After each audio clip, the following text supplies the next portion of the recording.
Bonjour, aujourd'hui je vais vous parler de l'anatomie du genou. Donc au niveau des ligaments, les ménisques, on entend souvent parler de ces structures-là, les ligaments croisés, les ligaments collatéraux au niveau du genou. Donc ici j'ai un beau genou droit, un modèle anatomique. Si on enlève la portion de la rotule, puis on arrive à notre genou, on peut voir ici en bleu de chaque côté, on va avoir les ligaments collatéraux. Donc on a un collatéral interne de ce côté-ci et un collatéral externe de ce côté-ci. Les ligaments collatéraux empêchent les mouvements de chaque côté comme ça ici au niveau du genou, donc ils vont permettre à notre genou d'être stable sur les côtés.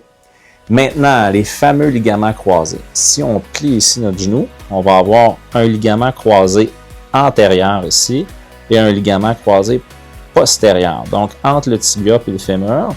Et ces ligaments-là, eux, vont permettre de stabiliser le genou avant et arrière comme ça ici. Donc, on peut bien voir le mouvement au niveau de notre ligament croisé postérieur. Si je viens tirer sur le fémur, on voit qu'il vient sous tension. Si je pousse sur le fémur, lui, il vient plus mou. Puis, c'est notre ligament croisé antérieur qui devient sous tension.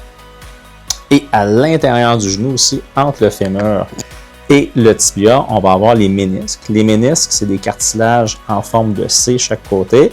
Donc, on a notre ménisque latéral ici, notre ménisque interne médial de ce côté-ci, puis le ménisque qui sert à répartir la charge, la pression entre le fémur et le tibia pour protéger les os au niveau des impacts et au niveau de la pression.